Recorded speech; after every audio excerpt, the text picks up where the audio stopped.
Happy Vlogmas, everybody. Today is day 2. I'm Jennifer, and this is my buddy Fred. And we wanted to come on here and let you know about how our December 2nd went. A couple of the items we got finished today to meet some progress in some of our events we're taking part in, along with a couple of advents we're working on and participating in. So we're going to keep this one brief tonight. Last night was kind of a long night, and today was kind of a long day. So we just wanted to pop on really quick and fill you in, just so we can keep up with day-to-day happenings in our neck of the woods. So since we started first yesterday, I'll start first again today with the Arne and Carlos Advent Christmas Ball for 2020. I've got the first one, day 1, there hanging next to Fred. And so that one was called Spruce. Arne and Carlos released the Advent calendar for everybody to purchase online and knit along with every day leading up to Christmas. And so there are 24 different balls, and every day is a different pattern. So today's is... ta-da! I believe they called this one Old Fashioned. I watched their YouTube podcast today. They're doing it as sit and knit every day throughout the month of December leading up to Christmas as well, to showcase each of the new balls in the Advent calendar as well. This one I believe is called Old Fashioned, but I didn't see, they didn't really describe this as any particular, like this one was called Spruce, and of course it's a tree, but this one they didn't necessarily say that this was necessarily a pattern indicative of any kind of picture or anything like that. But to me, these kind of look like candles, sort of, and as I mentioned yesterday evening, they actually were adding Swarovski crystals to there. So for day 1 they had like little ornaments on the tree, and on this one they actually had the crystals where all of these white pips are. And I also mentioned last night that I kind of like the more rustic, old-fashioned, traditional look of this knitted ball as opposed to the sparkly. So I don't think I'm going to decorate these this year with the extra. And they kind of mentioned it was just a suggestion. It was not necessarily a requirement or anything like that. And they also mentioned how they kind of felt bad that the crystals that they use were Swarovski, so they're kind of expensive and not everybody can get their hands on them. So my thought was if there were any in particular of these that I wanted to decorate, I would either probably use sequins or seed beads. I've got some little like acrylic crystal beads as well, but honestly I think these are just adorable just like they are. They're super squishy, and as I mentioned in yesterday's podcast as well, their suggested yarn is a Rowan DK. That's a merino alpaca blend, and that's not something that I could easily get my hands on here, and in the spirit of shopping small business, shopping local, I ended up going with a yarn shop called McKinney Knittery here in North Central Texas, and they had a yarn called Big Bad Wool Wipaka, and the blend is similar, 50% washable merino, 50% baby alpaca, but I did notice my gauge is a little bit smaller, so I don't know. I think I've ordered enough yardage based on the same yardage that they recommended, Arne and Carlos recommended, but I won't know probably till I get closer to the end whether or not I will need any more, because The white and the red are the predominant colors in most of these balls. So, and I've already blown through between that one and this one here a lot of white, and that's the one that they actually recommend you buy the most of. So I'm hoping I have enough. We'll see how far I get. But these are absolutely cute. And I also mentioned last night, it's color work and it may look like daunting, but if you've never tried it and you want to try it in like a sock or a hat or a cowl or something, or a sweater, a yoke on a sweater just scares you to death, this is actually a really good practice beginner color work project. You're working in very small sections because they're squishy. It's super, super, super forgiving. So if there's any puckering, you really don't notice it because you're filling it full of stuffing, and it's a you know, it's a sphere. It's not a flat shape.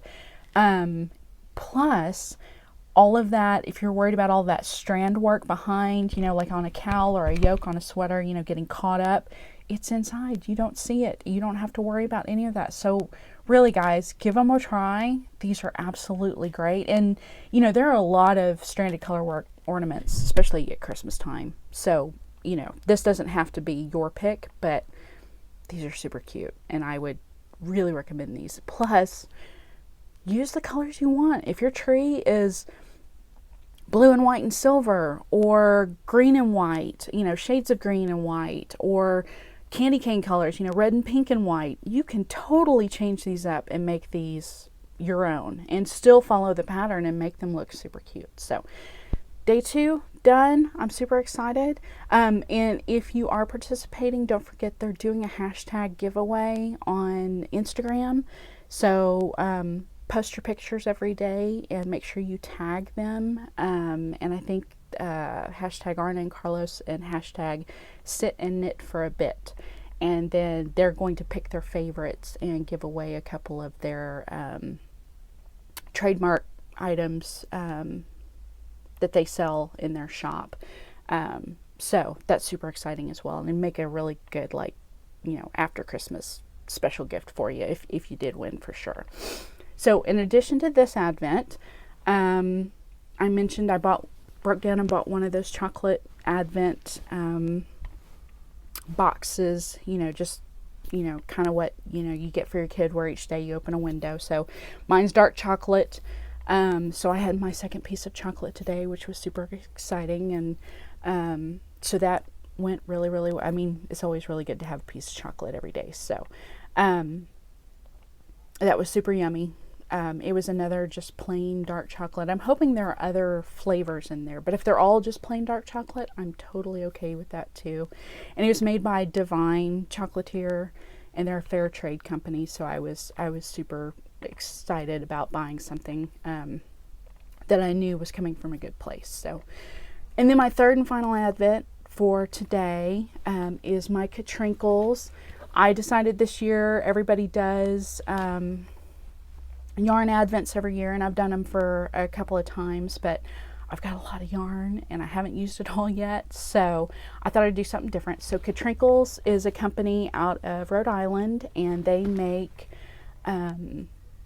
tools and knitting notions out of, mostly, I think in the beginning they made it out of wood, but then they added on and started making acrylic stitch markers and swatch gauge rulers and needle rulers and stuff like that. Some really, really cute stuff. And if you want to see some of the other things that they do, on my first episode I showed some of the things that I bought from them in the past. They're all cat themed, but they have some really, really cute stuff if you want an idea of some other things that they sell. Oh, and I did mention in episode 1 also, they started making tags. So like if you make handmade knits for gifts and you add a little special tag, you can do that as well. So those are always really nice touches, really nice finishes to any gift project that you do for somebody special. So today, day 2, I have cut the top of this just to avoid the crinkle factor, but I have not seen what's in here yet. And this is a stitch marker Advent. So every day they recommend you open them in order 1 through 24. and see, you know, I don't know if it's a progressive thing, like if it's in a certain order, like there's supposed to be some intent to it, or if it's just, you know, just the OCD or the type A personalities and all of us just open it in order 1 through, you know, 24. Or maybe it's also to make sure that they gave you enough, you know, make sure you have all your numbers. So number 2, and it's another stitch marker, and this time it is wood, and it's a little sweater. It's so cute. Yeah, this will be put to good use. I'm actually planning on, after the first of the year, after all my gift knitting is done, after things have settled down, my first big project after the first of the year, or at the end of the year, you know, maybe between Christmas and New Year's, or shortly after New Year's, is going to be a sweater. And we all need stitch markers to mark increase rounds and decrease rounds, and keep track of our count. So yeah, this will definitely be put to good use this year. So, all right, so on to the 12 days of stitching.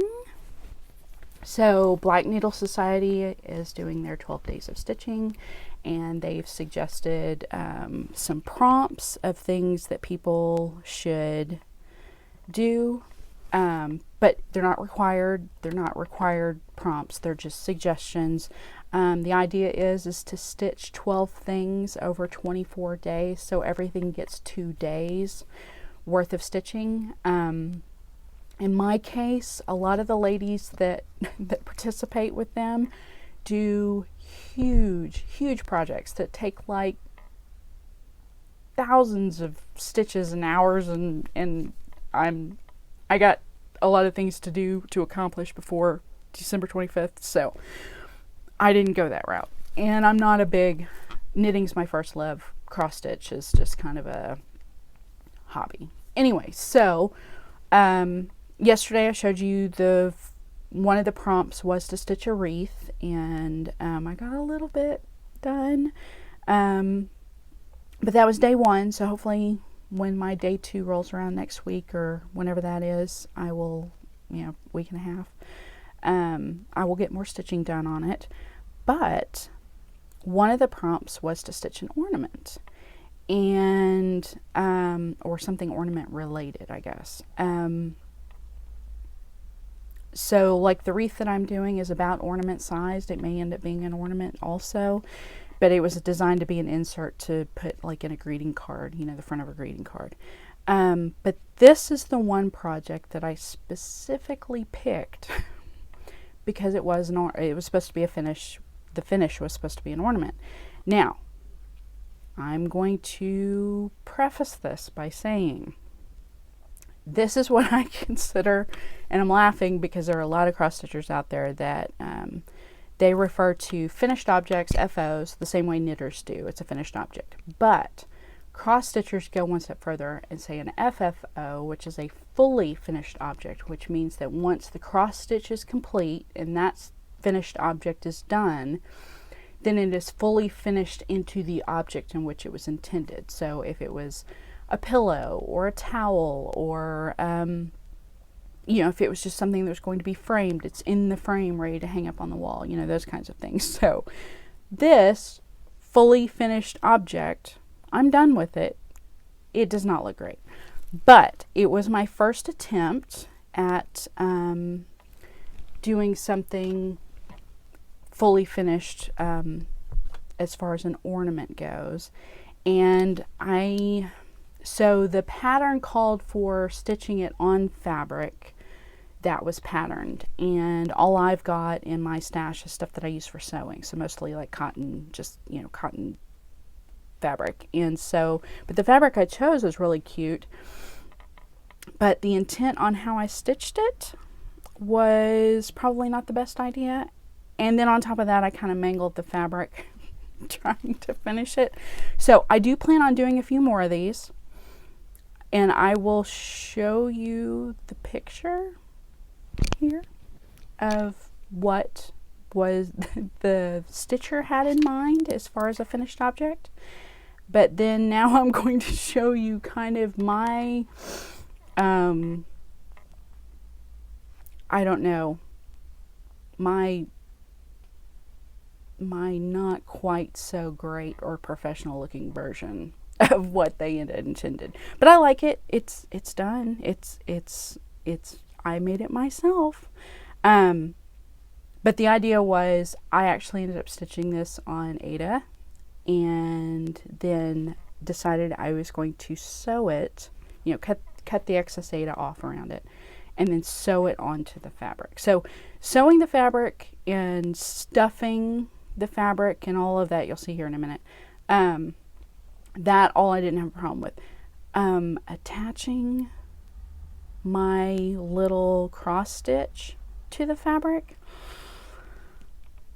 I know what I intended to do or what I thought it was going to look like. It doesn't quite look like that, but like I said, it's actually finished, and I did it all in a day, and it only took me a couple of hours to stitch, and it's a little bird. And I think this came from a Cross Stitch Crazy magazine, and they're out of the UK. I think that this is the European robin. But that's my ornament. Like I said, it's not perfect, but I finished my cross stitch and I finished my object. So I consider that done. Not great, but done. And it's good for a first time. I think I'm going to do a few more if I've got some time. Maybe I'll trial and error it, and if I do any that look any better than this, I will share those with you guys. There were some other ones though too. It was like a set of 6. There was like a reindeer, I think. There might have been a wreath one. So there are different ones, but the robin I really like. I don't know if anybody watches on YouTube or sees on YouTube. There are made for cat videos, and one person in particular, I think his name is Paul Denning, and he does in like long, like 8 hours, 11 hours long videos of the birds that I assume are like either in his garden or, you know, near his house somewhere. But he sets up a camera and he puts seed out. Well, this looks like one of the birds that always pops up on his videos. So, so that actually kind of meant something to me. It's kind of a bird I kind of recognized. So I really dug it, really liked it. But like I said, I'm going to have to rethink some things when I get ready to do a second or a third ornament and see how it turns out. But other than that, I mean, it's cute. It's homemade. It looks like something that your kid would bring home from school that they made for you, you know, to hang on the Christmas tree. We all had those Christmas tree ornaments that we brought home, and Mom held on to them for years. Yeah, that's what this is. So I'm happy with it. Anyway, that about does it for today. Like I said, I was going to keep this kind of short. Didn't have a lot to do, but today was a long day. The socks I showed yesterday, haven't really gotten much further, but I've gotten far enough along that I kind of mentioned yesterday I did not want to show them off once I got past that cuff, because the color was a striping colorway and they were a gift, and if the person ends up watching this that I'm giving them to, I want them to be surprised. So got a little bit further on my socks, and other than that, yeah, it's just been a long day. I'm glad it's over. The trials of learning how to do this or learning how to do a quick Vlogmas video was still a lot more labor intensive on the back end than I thought it was going to be. Just issues, you know, just things didn't, you know, nothing ever happens right the first time. So you're trying and trying.